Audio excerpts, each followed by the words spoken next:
2026 Zoning Board of Adjustments meeting.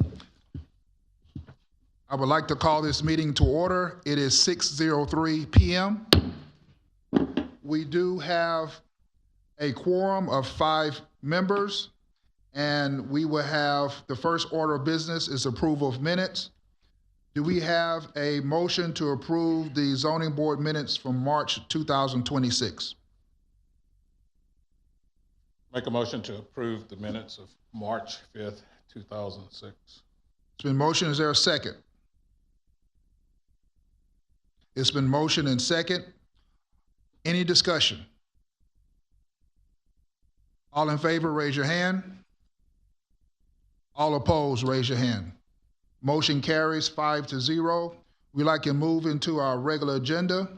The first item is consideration and possible action, VAZ 2026-0101, special exception to reduce the minimum transparency requirement for a change of use in an existing structure.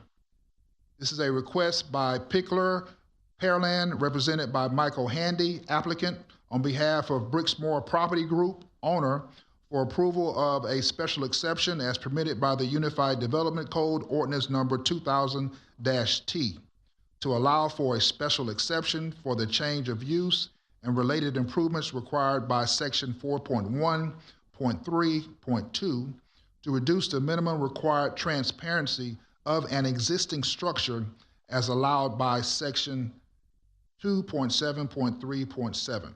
This has a general location of 3267 Broadway Street, Pearland, Texas. Do we have a staff report?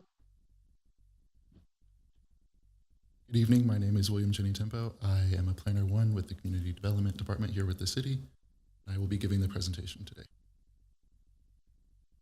This request is for a special exception to reduce the minimum required facade transparency for an existing structure. The lease space is going through a change in use from a department store to an indoor tennis club / commercial amusement.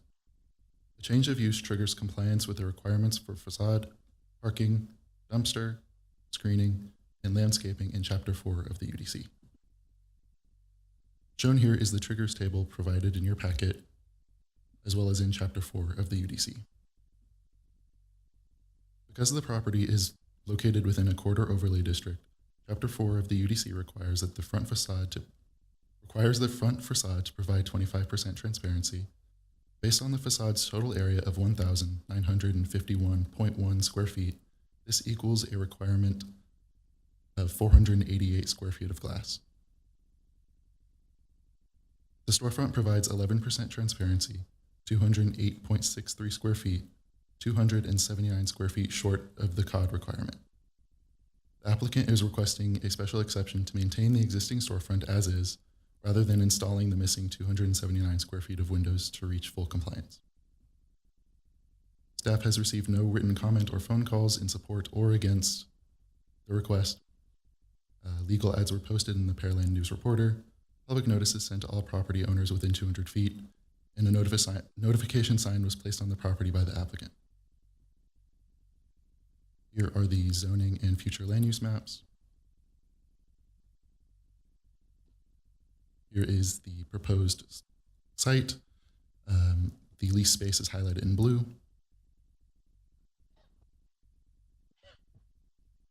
This is the front facade showing the current transparency. While staff acknowledges that the building's exterior design is pre-existing, the property is located within the corridor overlay district, and some transparency calculations must be based on the area of the entire exterior wall.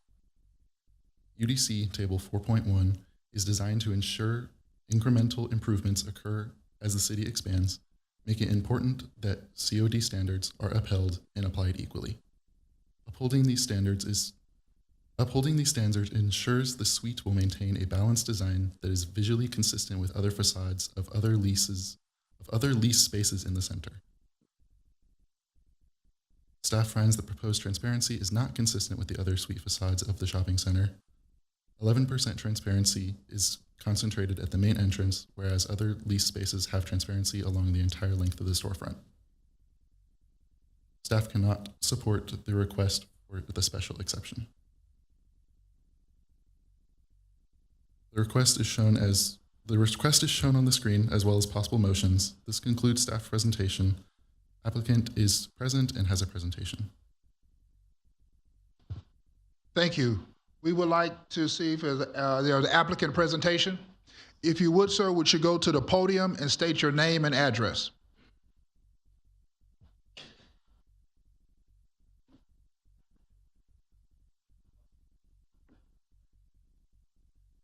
Lane, Friendswood. I don't know if you heard the first part of that. My name is Russell Handy. I'm in Friendswood. Thank you, sir. Yes, so as you've heard, we leased a space. This is where the old American Freight used to be. It's right next to the Goodwill at that address, about 2,000 square feet. And my son and I own the rights to the Pickler franchise. I'm sorry, Mr. Handy. Yes. Can we find out is there that noise in the background? It's just, come on. It's the air conditioner. Think it's something in the upper deck. We can't control that. It's the projector? Okay. I'm sorry to interrupt you. I was trying to see if we can change it. Yeah. Are you okay? I'm fine. Would you like me to speak louder? Would that help? That would be great. Thank you, sir. Thank you. So just by way of background, my son and I are avid pickleball players, and he works for my current business. He does all our IT work at my law firm. And we got so addicted to pickleball, we wanted to do a business together. We did a lot of due diligence, looked at a lot of different franchise situations, looked at about 5 or 6 of them, went and did full due diligence on due diligence day at the headquarters of the Pickler. They're the largest franchisor of Pickler facilities. And their special thing, why we got interested in them, is they pride themselves on providing the best playing conditions for pickleball. There's a lot of other facilities. You may have seen the Chicken and Pickle and other places that have food venues or music or a bunch of recreational opportunities. Pickler's different. It's dedicated pickleball. They have a number of patents pending, as well as some patents already secured for their lighting and their court surfaces and things like that. So it's just fantastic for anyone who loves to play pickleball. I don't know if anyone here plays pickleball or is interested, but Pickler is the best in the country and has the best reputation.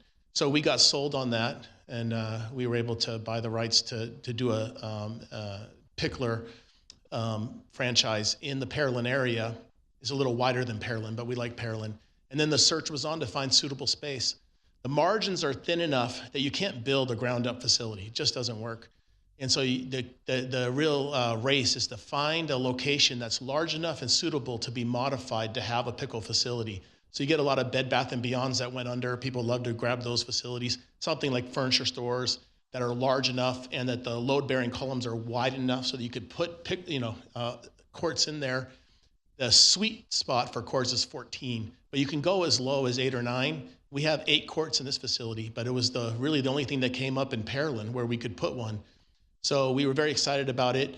We've entered into a lease that now currently exists. Have a great design that can fit 8 courts in there. So we're happy about that, and it's just an issue that we're trying to deal with. And there's really just 2 challenges here, because I totally understand how you want to incrementally increase the transparency and continue to be modernized and make things look nice. Our particular challenge with this one location is that because of the design, and I'll show you that in just a moment, it raises 2 issues in order to increase the transparency along the entire front. One of those issues is safety, and one of those issues is the lighting, the actual product itself. I have on here just a couple of documents I'll just run through real quick. Let me see if I can control this. It's not my laptop. Can you see that? Okay. This is just a big article that was written, and let's see if I can actually slide down on this just a little bit. I won't spend much time on this, but pickleball lighting is the #1 player complaint across the board. When people complain about pickleball facilities, they complain about lighting. Inconsistent lighting, indirect lighting, it can create shadows, it can create blind spots when you're playing. I can just tell you from personal experience where I currently play, there's 2 places now that I currently play. One is at Lifetime near the Baybrook Mall area, and there's a big, huge bay window. They've converted the basketball court to half of it is for pickleball. And we have professional players who've played for decades who are like ambassadors to the sport, and they won't even play on one side because during the day that lighting, which comes in, just creates blind spots for them and makes it very difficult. And I have the same situation at Chicken and Pickle. If anyone's ever played pickleball there, there's big lighting, there's big windows. It's a beautiful facility. Food's pretty good too, but the lighting is so terrible. I just won't play there anymore. Now at nighttime at Lifetime is great because the windows are all blacked out. There's no issues with the light, and so it's a challenge. Having said that, here's just an article that came out talking about how critical lighting is. And this is from the Pickler itself. And just a few highlights. The Pickler is setting the standard for modern pickleball venues. There's a picture of a classic Pickler facility. You can see even the walls are black. They black out all the walls. They have suspended LED lighting. They pride themselves on their lighting. There's no lighting spillage.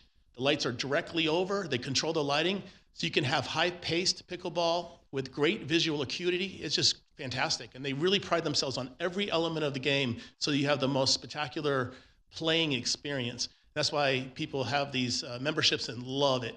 And they're just first-class facilities. I won't go through the rest of the things, but just trust me, if you want to look at them, it says over and over how important it is, talking about light spillage, talking about indirect light, how lighting coming in can, so they try to control their light entirely. It's kind of like people who are filming. Anyone who's ever done filming projects, you know that you like to get rid of all the outside light that you can't control and control the lighting yourself.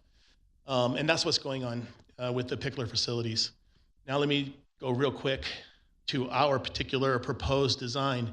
So as you heard from your staff report, currently, as the already existing situation, it's 11.9% transparency. The current code would require to be go up to 25%. We've worked with our architects to see what can we do without really impacting the quality of the product. And we know we can go to 16.6%. We think we could even go to 19% with a little bit of jiggling, to be honest. That's a little more difficult, but definitely we can do 16.6% without affecting the product. Here's the two challenges that we have. Let me go down to design of the court. Okay, that right there is the layout that shows the current design of those 8 courts. We're just barely kind of fitting them into that space. If you look at the lower left-hand side, that's where we'd have to put a big glass window in order to get full transparency. The problem is it's right at the back end of one of the courts. That court would then have lighting pouring in for full transparency and creating shadows and difficulties. And it's even exacerbated by the fact that if you can see the outline of the overhang, I don't know what you'd call it in construction terms. Tony, do you know what that's called? Is it porte cochere? Okay.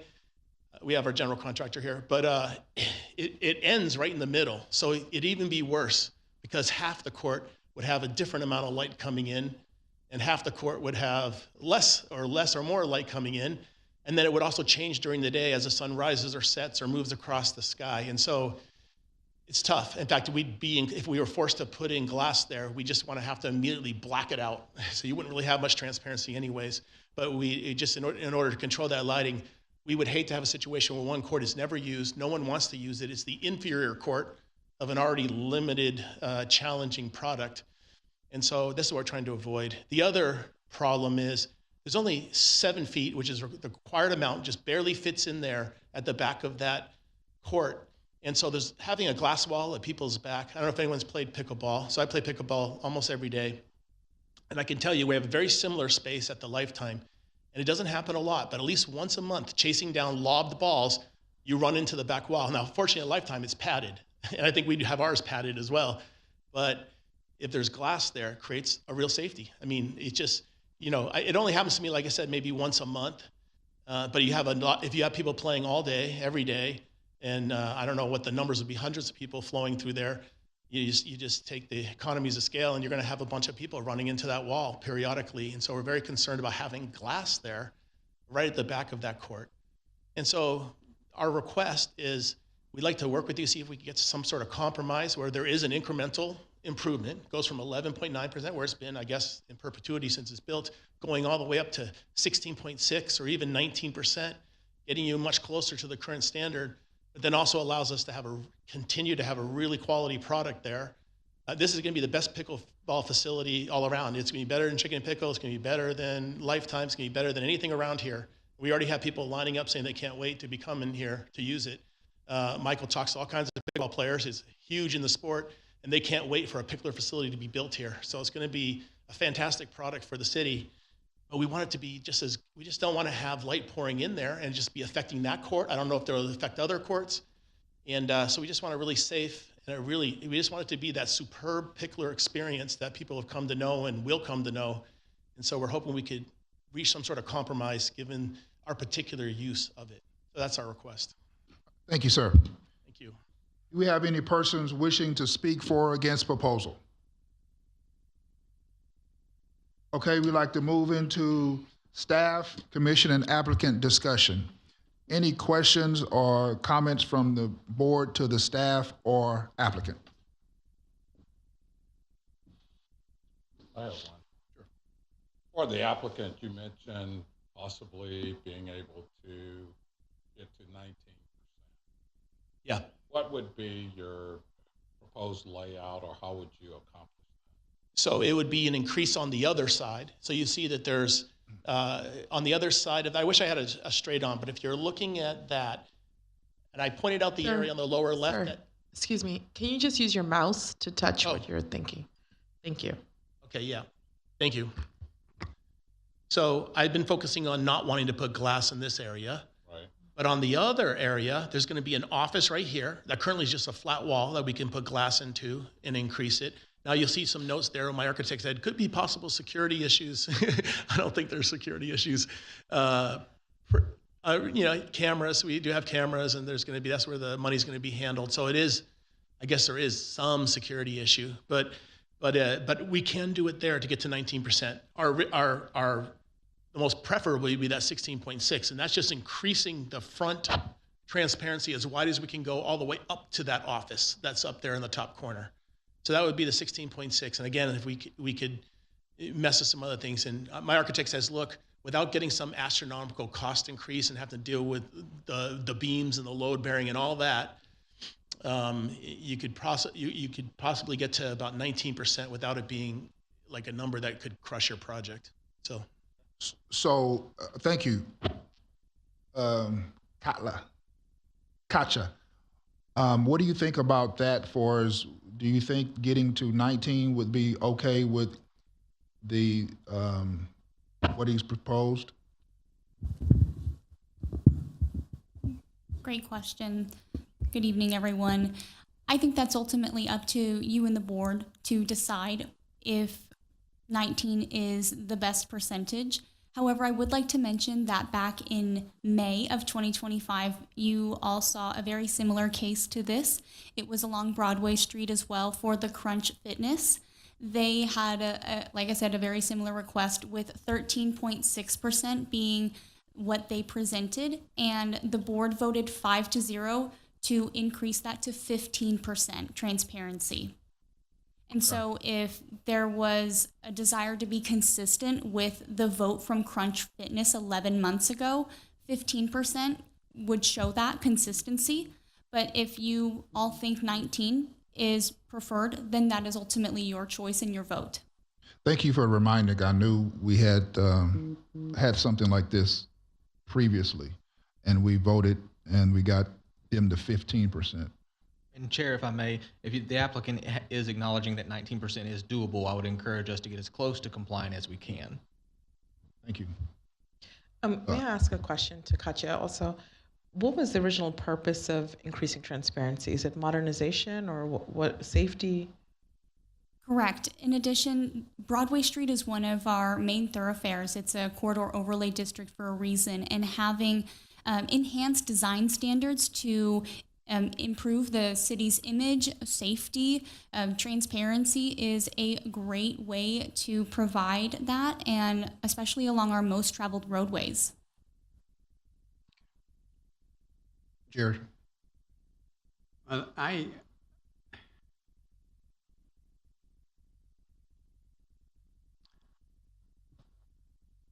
looking at your plan, it looks like the community room could possibly be an area where you could add some transparency.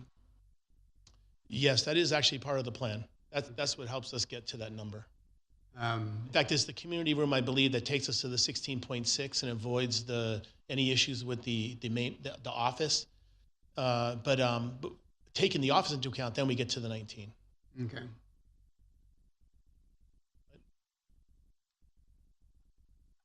We go column to column to get to 19%.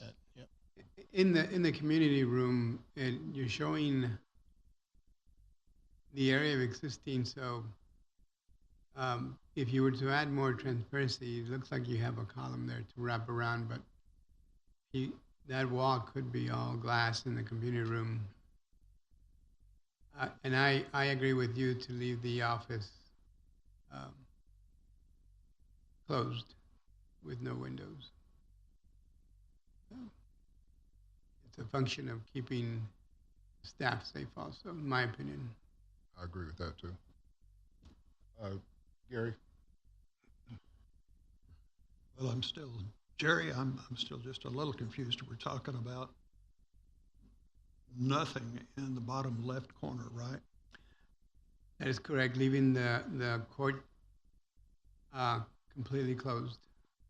Okay, that would be completely closed like Yes. it is today, in other words. Yes. And then we would extend the window opening from this bottom line here all the way to the top. Is that what you're saying? The other way, the community room, The community room. Okay, and where would you extend it down to? To that? sir, that wall on the south wall of the community room, it's a full height wall, Is that a full height wall? 12 feet high. 12 feet.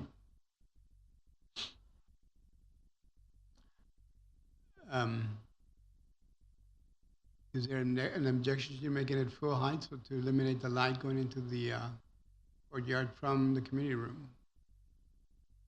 I'm sorry, say that again. Is there an objection to making the south wall of the community room full height? So you're concerned about lighting coming into the courtyard, and we want more glass, and it looks like the community room seems to be the ideal place to pick it up. What do you think, Tony?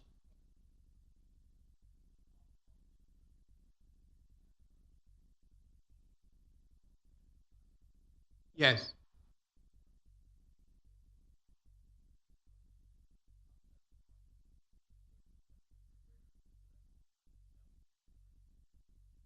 Okay. Yeah, I think that's when we were working with the architect. He was thinking of all these things, expanding as much as possible without having to deal with moving load-bearing walls and cutting into things and really adding real significant cost to the project. Okay.